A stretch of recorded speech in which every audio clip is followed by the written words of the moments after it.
रात भर देव न जाने क्या सोचकर सोया था, या फिर उसे क्या हुआ था कि सुबह वह कुछ बदला बदला सा लग रहा था।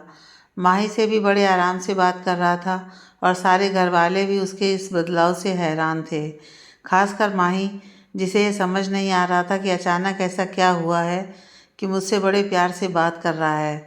और सबसे ज़्यादा तो वह तब हैरान रह गई थी जब देव ने उससे कहा कि आज मैं ऑफिस नहीं जा रहा हूँ, आज हम दोनों कहीं बाहर घूमने चलते हैं और लंच भी बाहर ही करेंगे। नाश्ते के बाद तुम जल्दी से तैयार हो जाना, ठीक है। देव की इस बात पर माही काफ़ी हैरान हुई और वह अपने सामने खड़े देव के माथे पर अपनी हथेली रखकर कहने लगी, बुखार भी नहीं है, फिर क्या, तबीयत तो ठीक है ना तुम्हारी? देव मुस्कुराते हुए कहता है, क्या हुआ है, क्या चेक कर रही हो? कुछ नहीं हुआ है मुझे, मैं बिल्कुल ठीक हूँ। तुम भी ना माही, कहते हुए देव उसके सर पर हल्के से मारता है और वहाँ से चला जाता है। और वहाँ खड़ी माही देव का जाता हुआ यह रूप देखती ही रह जाती है। कुछ देर बाद गाड़ी की हॉर्न की ज़ोर की आवाज़ सुनकर सीढ़ियों से जल्दी जल्दी माही उतरती हुई, बस आ रही हूँ। पता नहीं आज इसे क्या हुआ है, आज सुबह से अजीब बर्ताव कर रहा है। यह सोचते हुए वह कभी खुद को तो कभी साड़ी को संभालती हुई देव की तरफ बढ़ती है, जो गाड़ी में उसका इंतज़ार कर रहा था। देव उसे साड़ी में पहली बार देखकर बहुत चौंक जाता है और माही को ऊपर से नीचे की तरफ देखकर ज़ोर ज़ोर से हंसने लगता है। ये क्या पहन लिया है और इतना तैयार क्यों हो? हंस क्यों रहे हो? क्या अच्छी नहीं लग रही हूँ? मुझे पता था ये साड़ी वाड़ी ये ज्वेलरी मेरे बस की बात नहीं है। मैंने कहा था दादी से कि मैं कुछ और पहन लेती हूँ, पर वह नहीं मानी। कहने लगी कि नहीं दुल्हन ऐसे। कहते कहते माई चुप हो जाती है। अच्छी लग रही हो तुम, चलो अब गाड़ी में बैठो, हमें देर हो रही है। देव माई का यूँ चुप होना समझ जाता है, मगर उसने झूठ नहीं कहा था, वह सच में बहुत अच्छी लग रही थी। मैरून कलर में देव ने उसे आज पहली बार देखा था और देखता ही रह गया था। नहीं तो माई को गहरे रंग बिल्कुल भी पसंद नहीं थे। वह वाकई में बहुत सुलझी हुई और मासूमियत से भरी हुई है, जिसे लोगों की चालबाजी का कुछ अता पता नहीं है। देव ड्राइव करते हुए न जाने किन सोचों में गुम था। क्या हुआ, तुम अचानक चुप क्यों हो गए? हम कहाँ जा रहे हैं? माही देव से कहती है। कुछ नहीं हुआ है, बस मैं कुछ सोच रहा था। देव कहता है। माही, क्या? देव, बस ऐसे ही। माही, ऐसे ही क्या? जैसे? देव, यार तुम सवाल बहुत करती हो। मैं गाड़ी चला रहा हूँ, एक्सीडेंट हो गया तो? देव मासूम सी माही की आंखों में देखते हुए कहता है, जो उसे ही देख रही थी। माही देव के ऐसे देखने पर कुछ झेंपते हुए नजरें खिड़की की तरफ घुमा लेती है। आज सच में इसे कुछ हो गया है। वह बड़बड़ाती हुई बाहर देखने लगती है। हम कहाँ जा रहे हैं? एक बार फिर माही देव से पूछती है। देव, सरप्राइज़ है, पहले हम पहुँच जाएं, तुम खुद पता चल जाएगा। माही, ठीक है फिर। सड़क पर दौड़ती हुई गाड़ियाँ और उनके बीच में दौड़ती हुई देव और माही की गाड़ी कुछ घंटों बाद एक जगह जाकर रुकती है। देव उसे अपने फार्म हाउस पर लेकर आया था। उसे पता था कि माही को ये जगह बहुत पसंद थी। चलो उतरो। देव गाड़ी से उतरकर माही की तरफ का गेट खोलकर कहता है। माही उतरती है। दो तीन केयर टेकर जो वहाँ उस फार्म हाउस में रहते थे, वह देव को आया देखकर सब उसके पास आते हैं और देव उनसे बातें करने लगता है। और माही वहाँ के चारों तरफ लगे हुए पेड़ पौधों को देखने लगती है कि तभी एक औरत उसके पास आती है। कैसी हैं मैडम जी? मैं बिमला हूँ, यहाँ पर काम करती हूँ। अभी माही उससे कुछ कहती कि देव वहाँ आ जाता है। देव उस औरत से कहता है, कैसी हो बिमला? सब ठीक है यहाँ? और घर में सब कैसे हैं तुम्हारे यहाँ? बिमला, सब आपकी कृपा है साहब, सब ठीक है मेरे यहाँ। तो कैसा लगा मेरा सरप्राइज़? देव अब माही की तरफ मुड़ता है। बहुत अच्छा, थैंक यू। पर क्या? अचानक तुम पहले वाले देव कैसे हो गए? माही बड़ी ही मासूमियत से उससे पूछ ही लेती है। बस हो गया। देव भी उसी मासूमियत से उससे कहता है। अगर नहीं अच्छा लगता हूँ तो फिर से बदल जाऊँ? देव हंसने लगता है और माही ने ना में सर हिला देती है और वह भी हंसने लगती है। देव माही को फार्म हाउस पर लेकर आया था और दोनों में फिर से दोस्ती हो गई थी। ये किस्मत भी ना अजीब चीज़ है, जिसे हम पाना चाहते हैं उसे पाकर भी खो देते हैं। और जिसकी हम कल्पना भी नहीं करते वह हमेशा के लिए हमसे जुड़ जाती है। माही और देव के साथ भी ऐसा ही कुछ हुआ था। उन दोनों ने कभी नहीं सोचा था कि उनकी ज़िंदगी में ऐसा कुछ होगा जिससे कि उनकी ज़िंदगी बदल जाएगी, मगर आज के दिन वह दोनों एक दूसरे से जुड़ गए थे। उनकी किस्मत एक दूसरे से जुड़ गई थी। देव और माही फार्म हाउस के खेतों में घूमने के लिए जाते हैं। माही उन सब चीज़ों को बहुत एंजॉय करती है और देव बस उसे देखते रहता है। कुछ देर बाद दोनों फार्म हाउस में ही खाना खाकर आराम करने लगते हैं।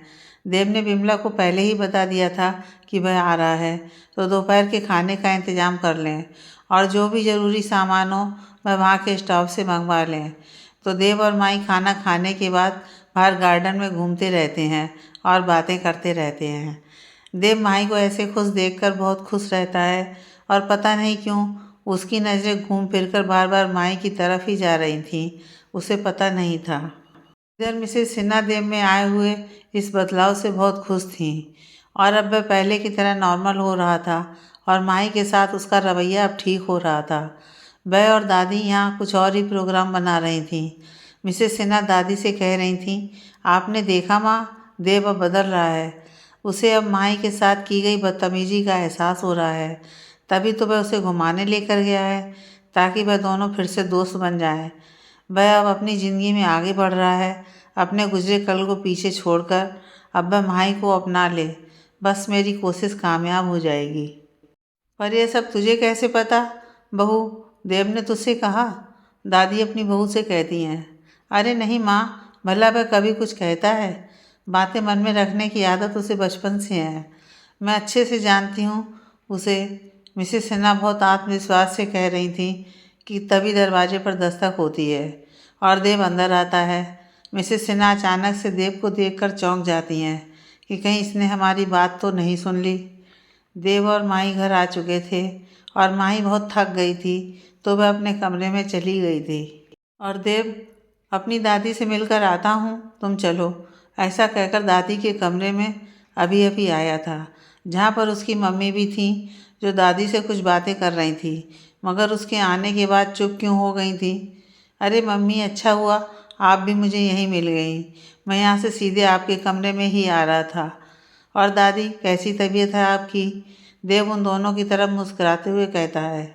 हाँ बस ठीक हूँ, दादी कहती हैं। मिसेस सिन्हा, मेरे कमरे में आने वाले थे, क्यों, कुछ काम था क्या? जी काम तो था, पर मैं अभी बहुत थक गया हूँ, तो आपसे बाद में बात करता हूँ। इतना कहकर देव वहाँ से चला जाता है। इसे क्या हुआ है? कहीं इसने हमारी बातें तो नहीं सुन ली बहू? दादी सिन्हा के डरते हुए चेहरे को देखकर कहती हैं। पता नहीं माँ, अगर सुन लिया है तो फिर। अच्छा माँ, आप आराम करिए, मैं फिर से आती हूँ।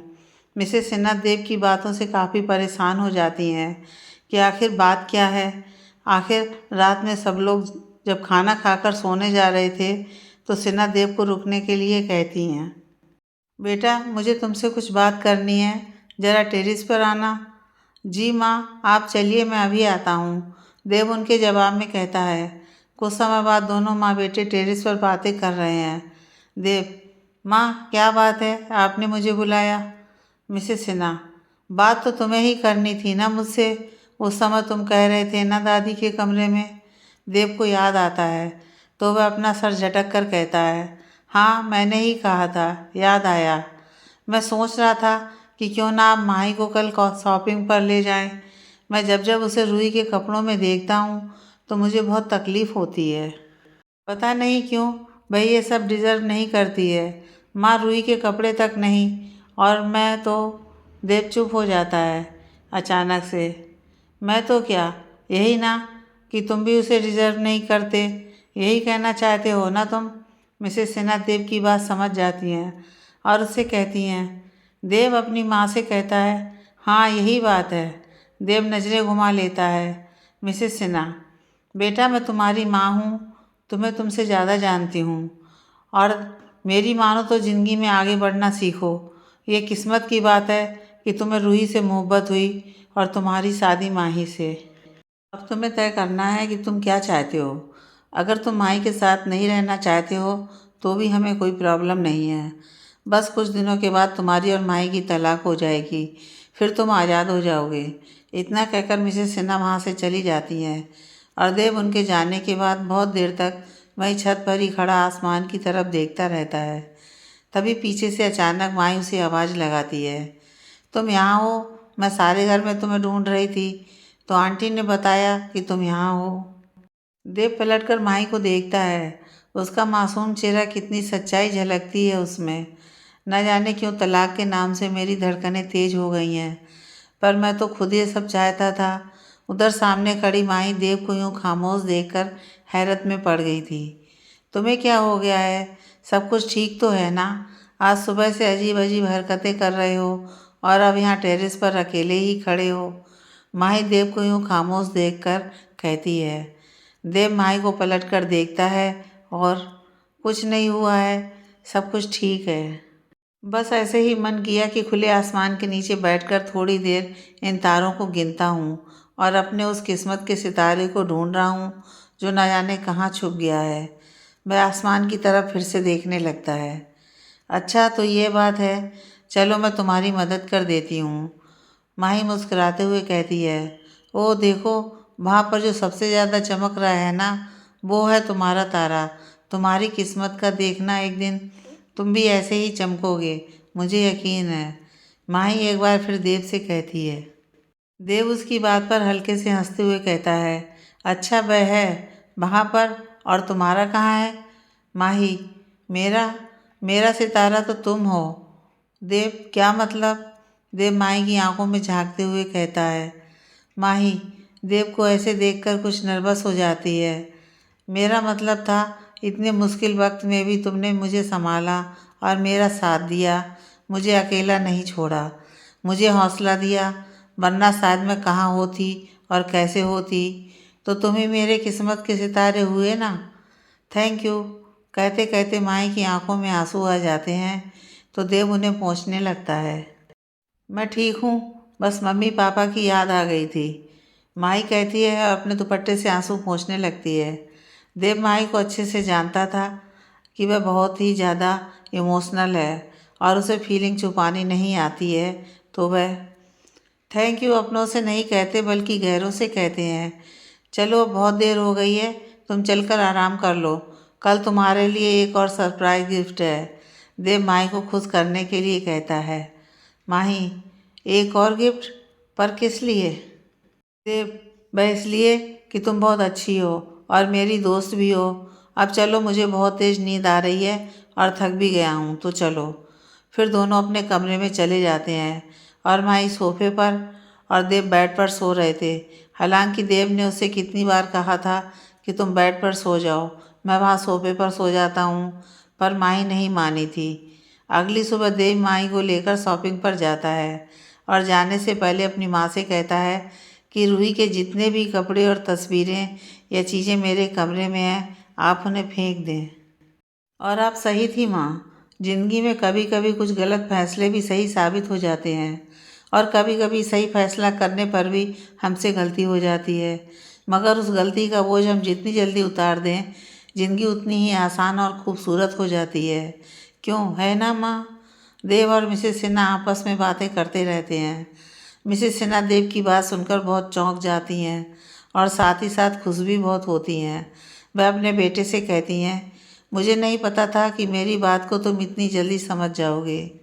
हाँ, यह सच है कि ज़िंदगी किसी के चले जाने से रुकती नहीं है, ये तो चलती ही रहती है और रास्ता बहुत लंबा होता है, जहाँ तुम्हें बहुत लोग साथ चलते हुए मिलेंगे, पर वह एक ही इंसान होगा जो तुम्हारे साथ मंजिल तक चलेगा। मुझे सच में बहुत खुशी है कि तुमने माही के बारे में सोचना तो शुरू किया। देव माँ की बातों को बड़े ध्यान से सुन रहा था और हाँ में सर हिलाते हुए कहता है, पर क्या माही मुझे समझेगी? कहीं वह मुझे गलत न समझ ले और ऐसा ना हो कि हमारी दोस्ती भी ना रहे, बस इस बात से डर जाता हूँ। तुम फिक्र मत करो, ऐसा कुछ नहीं होगा, सब अच्छा ही होगा। अगर तुम दोनों को भगवान ने एक दूसरे से जोड़ा है तो उसके सारे को समझो और सब उस पर छोड़ दो। मिसेस सिन्हा देव को समझाती हैं कि अपने मन में खाम खा के अंदेशे मत पालो। अगर तुम सही हो तो कोई तुम्हारे साथ कैसे गलत हो सकता है? दिन बीतते देर कहाँ लगती है, वह तो पंख लगाकर उड़ता रहता है और वक्त कभी किसी के लिए नहीं रुकता है। देखते ही देखते 6 महीने कैसे गुजर जाते हैं, माही और देव को पता ही नहीं चलता है। इन 6 महीनों में उनकी ज़िंदगी में बहुत कुछ बदल गया था।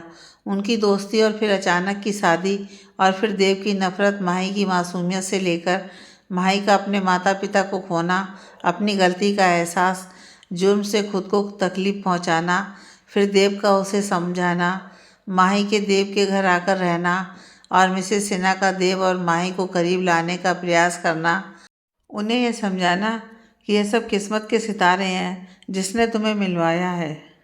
इतना सब कुछ हो जाने के बाद भी न देव माही से अपने मन की बात कह पाता है, न माही देव से कुछ कह पाती है। दोनों ही एक दूसरे से उम्मीद लगाए फैमिली कोर्ट में बैठे हैं कि अब शायद वह कहे कि मुझे रोक लो देव, मैं कहीं नहीं जाना चाहती हूँ तुम्हें छोड़कर, तुमसे अलग नहीं होना है मुझे। और देव सोच रहा था कि मैं कैसे कहूँ कि तुम अब मेरी ज़िंदगी का हिस्सा बन गई हो, मुझे छोड़कर गई तो मैं अधूरा हो जाऊँगा। आज उनकी तलाक की तारीख है और दोनों कोर्ट आए हुए हैं। दोनों इसी कशमकश में घिरे कोर्ट के ऑफिस में बाहर बैठे हुए एक दूसरे को देख रहे हैं और मिसेस सिन्हा और मिस्टर ओबराय भी एक अलग बेंच पर बैठे हुए उन्हें देख रहे हैं कि कब इन दोनों को एहसास होगा कि इनका यह फैसला इनके लिए सही नहीं है। मगर क्या करें, आखिर वह दोनों ही मैच्योर थे और फैसला लेना उनका हक था। तो मिसेस सिन्हा और मिस्टर ओबराय भी खामोशी थे, मगर उन्हें इस बात का दुख भी था कि माही अब उन्हें छोड़कर चली जाएगी। इन कुछ दिनों में उन्हें भी उसकी आदत हो गई थी। देव माही को देखता रहता है और कहता है, तुम ठीक हो, नर्वस तो नहीं हो रही? माही, ना नर्वस नहीं, मैं तो ठीक हूँ। फाइनली अब तुम आज़ाद हो जाओगे तो मैं खुश हूँ। माही अजीब तरीके से मुस्कुराते हुए कहती है। खुश हो? देव के मुंह से अचानक ही बात निकल गई थी। माही देव की बात पर चौंक कर उससे कहती है, क्या हुआ? हाँ मैं खुश हूँ, सच में बहुत खुश हूँ। तुम्हें क्या हुआ है? अचानक ही से माही ज़ोर से चीखती है।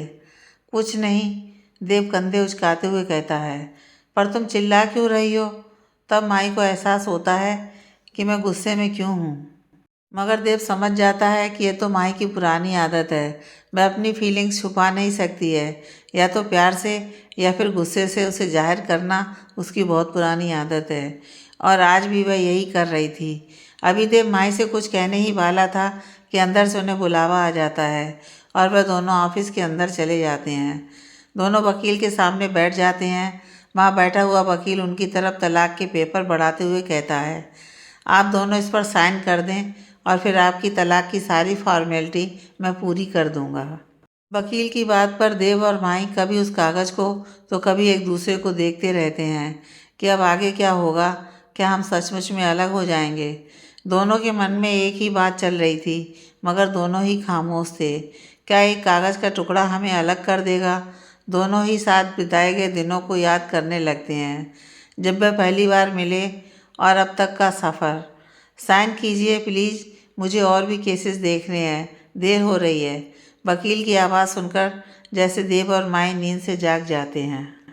और तब देव माही की तरफ देखता है और उसका सर अपनी तरफ घुमाकर कहता है, मेरी तरफ देखो माही, क्या तुम सचमुच मुझे छोड़कर जाना चाहती हो? अगर मैं तुमसे यह कहूँ कि मत करो यह सब तो? कुछ देर रुककर माही जो टेबल पर पड़े उस कागज़ की तरफ देखती है और फिर देव से कहती है, तो मैं नहीं करूँगी, और तुमसे दूर जाना तो दूर की बात है, मैं ये सोचूंगी तक नहीं। इतना कहकर माही देव के सीने से लग जाती है और ज़ोर ज़ोर से रोने लगती है, और उसके आंसू देव को भिगोकर रख देते हैं और वह भी माही को गले से लगा लेता है। फाइनली दोनों को अपनी गलती का एहसास हो गया। आखिर मिसेस सिन्हा और मिस्टर ओबराय दरवाजे से ये सब देखकर हैरत में रहते हैं और खुश भी रहते हैं। मिसेस सिन्हा, देखा जी आपने, शादी एक कितना मजबूत बंधन है जो नफ़रत को भी मोहब्बत में बदल देता है। मिस्टर ओबराय, हाँ देखा भी है और समझ भी गया हूँ। तुम सही थी सिन्हा, हमारे देव के लिए माही से अच्छी लड़की मिल ही नहीं सकती, तभी तो किस्मत ने उसे उससे मिलवाया था। हाँ ये तो है, चलिए हम घर चलते हैं, हमारा यहाँ का काम तो हो गया। माही और देव को खुद घर आने देते हैं और हम उनकी आने की तैयारियां करते हैं, एक नई शुरुआत।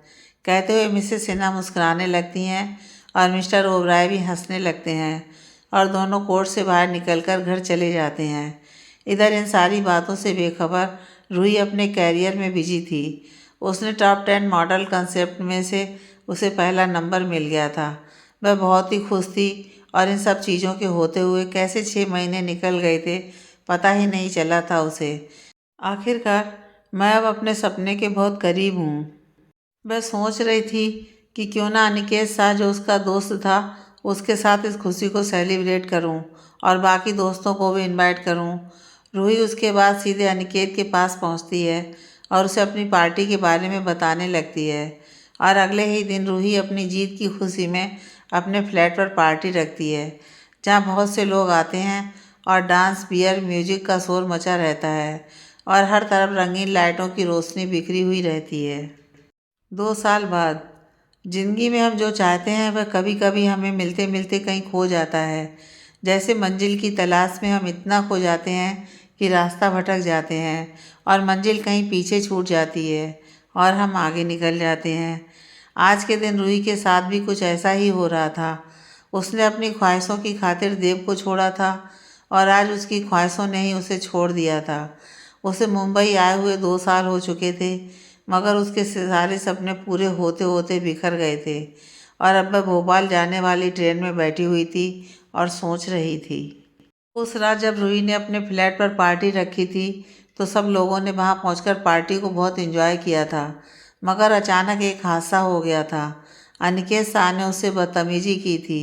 वह शराब के नशे में चूर हो गया था और रूही के बहुत करीब आ गया था जिसकी वजह से रूही ने उसका सारा नशा अपने एक थप्पड़ से उतार दिया था जिससे अनिकेत होश में आते ही रूही पर गुस्से से लाल हो गया था और उसने अपने थप्पड़ का बदला रूही के कैरियर को बर्बाद करने से लिया था। उस रात जब रूही ने अनिकेत शाह से कहा, तुम्हें मैं सिर्फ अपना दोस्त समझती थी, तुम्हारी हिम्मत कैसे हुई मुझे हाथ लगाने की, मेरे करीब आने की। तब अनिकेत ने अपने होंठ पर लगे हुए खून को पोंछते हुए कहा था जो रूही के थप्पड़ की वजह से उसके दांतों तले होंठ कटने की वजह से निकल रहा था। अरे जाओ जाओ, बहुत देखे हैं तुम्हारी जैसी लड़कियां जो अपने घर वालों को चीट करती हैं और फिर अपनी ही शादी से भागकर बड़े शहरों में अपनी छोटी सोच लेकर आती हैं, अनिकेत कहता है। उसकी बात सुनकर रूही को बहुत गुस्सा आता है और वह अनिकेत को धक्के देकर घर से बाहर निकाल देती है मगर अनिकेत साथ जाते जाते उसे धमकी देता है कि देख लूँगा, मैं तुम्हें बर्बाद न कर दिया तो मेरा नाम भी अनिकेत शाह नहीं। वह वहाँ से चला जाता है। उसके बाद धीरे धीरे रूही के हाथों से सब कुछ रेत की तरह फिसलता जाता है। उसकी जगह किसी और को सुपर मॉडल बना दिया जाता है। उसके सारे प्रोजेक्ट उससे वापस ले लिए जाते हैं और वह 2 साल तक जैसे तैसे स्ट्रगल करती है मगर फिर वह हार मान लेती है। उसके सारे पैसे भी खत्म हो जाते हैं और उसका बैंक अकाउंट भी खाली हो चुका था जिससे वह निराश होकर वापस लौटने का फैसला करती है और अब मुंबई से भोपाल जाने वाली ट्रेन में बैठी हुई अपने बिताए दिनों को याद कर रही थी और सब कुछ याद कर रही थी जो उसने 2 साल पहले जो फैसला लिया था उससे लेकर अब तक के सारे सफ़र का एक एक पल उसकी आंखों के सामने घूम रहा था। चाय मैडम चाय, आवाज़ सुनकर रूही की नींद टूटती है। उसे सब सोचते सोचते कब नींद आ गई थी और अब वह भोपाल स्टेशन पर पहुंचकर खुली थी। कितना बदल गया है इन 1-2 सालों में सब कुछ। एक दिन था जब मैं यहाँ से अपने सपनों को लेकर साथ गई थी और आज लौट कर आई हूँ तो बस खाली हाथ। वह वहाँ से सीधे अपने घर जाती है मगर वहाँ तो ताला लगा हुआ था और उसने आस पड़ोस में रहने वालों लोगों से पूछा तो सबने उसे बहुत हैरत से देखा कि इतने दिनों बाद वह यहाँ क्या लेने आई थी। मगर फिर भी वहाँ के कुछ लोगों ने उसे उसके माता पिता की असामयिक मृत्यु के बारे में बताया और जब उसने माही के बारे में पूछा तो उन्होंने बस यही कहा था कि वह ओबराय मेंशन में रहती है, यहाँ कभी कभी बस थोड़ी देर के लिए ही आती है फिर चली जाती है। वह लोग उसे यह नहीं बताते हैं कि माही और देव की शादी हो चुकी है। क्या बताते, उन लोगों ने सोचा वहाँ जाएगी तो खुद जान जाएगी सब। इधर जब रूही जब अपने माता पिता की मृत्यु की खबर सुनती है तो वह बिल्कुल ही टूट जाती है।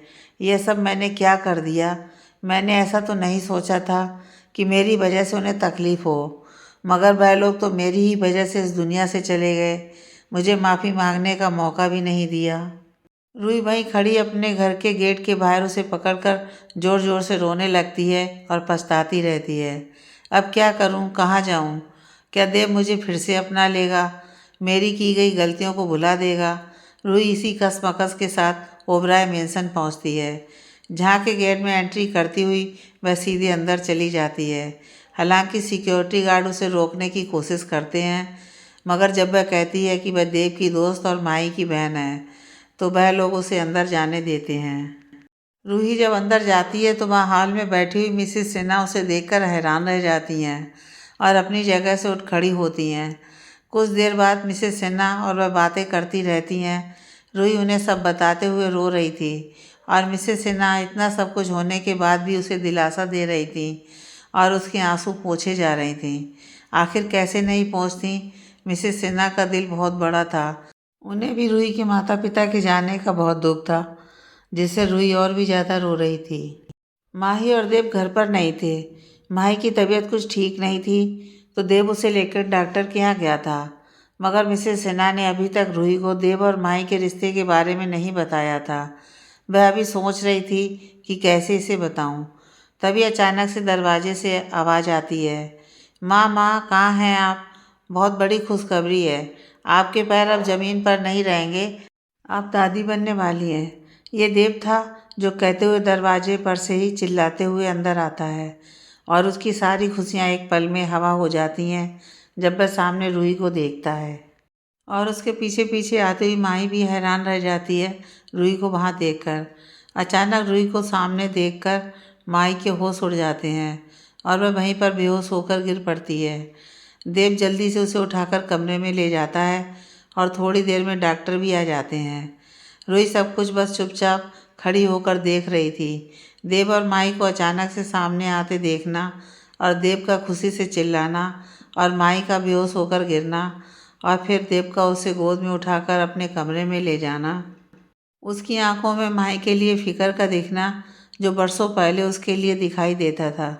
जल्दी से डॉक्टर को फ़ोन करना और जल्दी आने के लिए कहना और रूही का वहाँ होना ना होना, उसे इग्नोर करना, सब कुछ रूही देख रही थी। उसे ये समझते हुए देर नहीं लगी थी कि देव और माई का क्या रिश्ता है। इतनी भी नासमझ नहीं थी कि वह उसने माई के मांग में देव के नाम का सिंदूर और गले में मंगलसूत्र भी देख लिया था।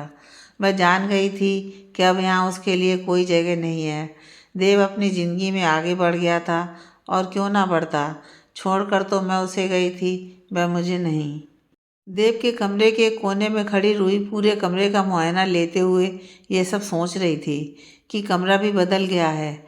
हर चीज़ अब वह नहीं रही जो पहले थी और डॉक्टर माई का चेकअप कर रहे थे। डॉक्टर देव से कह रहे थे सब ठीक है, घबराने की बात नहीं है। ब्लड प्रेशर हाई हो जाने की वजह से इन्हें चक्कर आ गया था।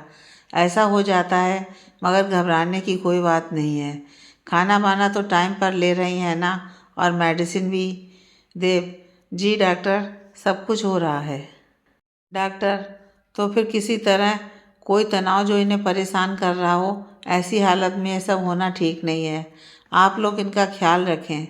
डॉक्टर कुछ दवाइयाँ लिखता है जिन्हें देव अपने नौकर से लेकर आने के लिए कहता है। माई अभी भी सो रही थी। डॉक्टर ने उसे नींद का इंजेक्शन दे दिया था। रूही अब मिसेस सिन्हा के कमरे में चली जाती है और मिसेस सिन्हा उसे सब बताती रहती हैं और मिस्टर ओबराय भी माई की तबीयत की खबर सुनकर घर आ जाते हैं और वह भी रूही को अचानक से वहाँ देखकर हैरत में पड़ जाते हैं। कुछ समय बाद देव मिसेस सिन्हा के कमरे में चला आता है और रूही को बहुत गुस्से से देखता है और उसकी आंखों से नफरत उबल रही थी। क्या लेने आई हो अब यहाँ? एक बात जान लो, एक बार तुम्हारी वजह से माई ने अपने माता पिता को खोया था और अब मैं फिर से तुम्हारी वजह से उसे नहीं खोना चाहता हूँ। प्लीज़ हमारी ज़िंदगी से चली जाओ हमेशा के लिए, देव चीखते हुए कहता है। रूही उसके कहने पर चुपचाप अपने सिर को झुकाए उसकी बातें सुन रही थी और फिर वह कहती है, कुछ लेने नहीं आई हूँ तुमसे, तुमने शादी कर ली, मुझे पता ही नहीं था। कॉन्ग्रेचुलेसन, और वह भी माही से। बहुत अच्छी पसंद है तुम्हारी, भगवान तुम दोनों को हमेशा खुश रखे। रूही कहते कहते रोने लगती है। देव अभी भी उसकी तरफ पीठ करके खड़ा था। वह उसका चेहरा भी देखना नहीं चाहता था। बस एक आखिरी बार अपनी बहन से मिल लूँ, फिर मैं हमेशा के लिए चली जाऊंगी तुम लोगों की ज़िंदगी से। रूही एक बार फिर से कहती है। देव, कोई ज़रूरत नहीं है। माही की तबीयत तुम्हारी वजह से ख़राब हुई है और मैं ये रिस्क दोबारा नहीं ले सकता हूँ। रूही, बस आखिरी बार प्लीज़ देव। देव, मैंने कहा ना नहीं। मान जाओ बेटा, मिलने दो इसे माई से, आखिर वह इसकी बहन है। मिसेस सिन्हा देव को समझाती हैं। माँ, आप भी इसकी बातों में आ गईं। कौन सी बहन? जिसने पिछले 2 सालों से एक फ़ोन कॉल तक उसे नहीं की। वह जिंदा है कि मर गई ये भी नहीं सोचा।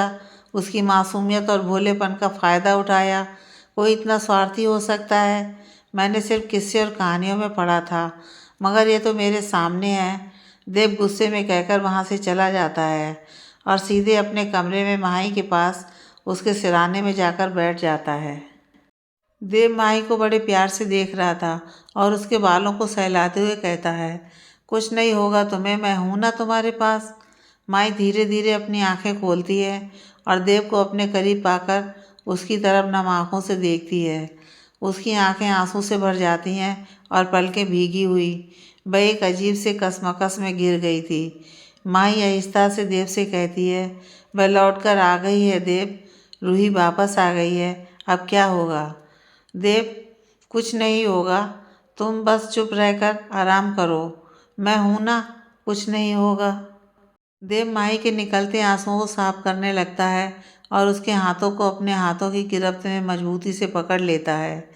वही दरवाजे पर खड़ी रूही ये सब देखती रहती है और फिर वहाँ से चली जाती है। अगली सुबह जब मिसेस सिन्हा रूही के कमरे में जाती हैं तो उसे वहाँ ना पाकर बहुत परेशान हो जाती हैं और देव को बताती हैं कि वह पता नहीं कहाँ चली गई है। मगर देव कहता है, जाने दें, उसे अच्छा हुआ कि चली गई। इधर माही को जब पता चलता है कि वह उससे बिना कुछ कहे चली गई थी तो वह अकेले ही घर से बाहर निकल जाती है। तो देव भी उससे कहता है कि मैं साथ चलता हूँ, तुम्हारा अकेले जाना ठीक नहीं है। देव और माई जब स्टेशन पर पहुँचते हैं तो वहाँ के एक बेंच पर रूही बैठी हुई रहती है। दोनों उसके पास पहुँचते हैं। रूही अचानक माही को अपने सामने खड़े देखकर उसे गले लगा लेती है और माही भी उसके गले लग जाती है। दोनों बहनें रोने लगती हैं। दोनों ही आंखों में आंसू रहते हैं और वहाँ खड़ा देव चुपचाप ये सब देख रहा था कि शायद खून के रिश्ते ऐसे ही होते हैं। कितना कुछ भी हो जाए, ये रूठ जरूर जाते हैं पर टूटते नहीं हैं। थोड़ी देर बाद माही रूही से कहती है, कहीं नहीं जाओगी, तुम घर चलो, हमारे साथ रहना। नहीं माही, मैं वहाँ नहीं रह सकती हूँ। अब वह घर तुम्हारा है और देव भी। मुझे मत रोको। अगर मैं रुक गई तो शायद फिर से स्वार्थ में आकर कुछ गलत ना कर बैठूं। तो अभी के लिए मुझे जाने दो, पर मैं आती रहूँगी तुमसे मिलने और बेबी माही से भी। रूही माही की तरफ देखते हुए कहती है। पर कहाँ जाओगी? माही फिर पूछती है। रूही, मेरी बात हो गई है, मेरी दोस्त नेहा रहती है बेंगलोर में। उसने कहा है कि तुम आ जाओ, फिर कुछ ना कुछ कर लेंगे तुम्हारी जॉब का भी। तो बस मैं भी सब कुछ भुलाकर एक नई शुरुआत करना चाहती हूँ। इतना कहकर रूही की ट्रेन आ गई है, मुझे जाना होगा। अच्छा, ख्याल रखना अपना और देव का भी। और देव, हो सके तो माई की खातिर ही सही मुझे माफ़ कर देना। इतना कहकर रूही ट्रेन में अंदर चली जाती है और ट्रेन चल पड़ती है एक नए सफ़र की तरफ। देव और माई बस वहाँ खड़े होकर उसे जाते हुए देखते रह जाते हैं।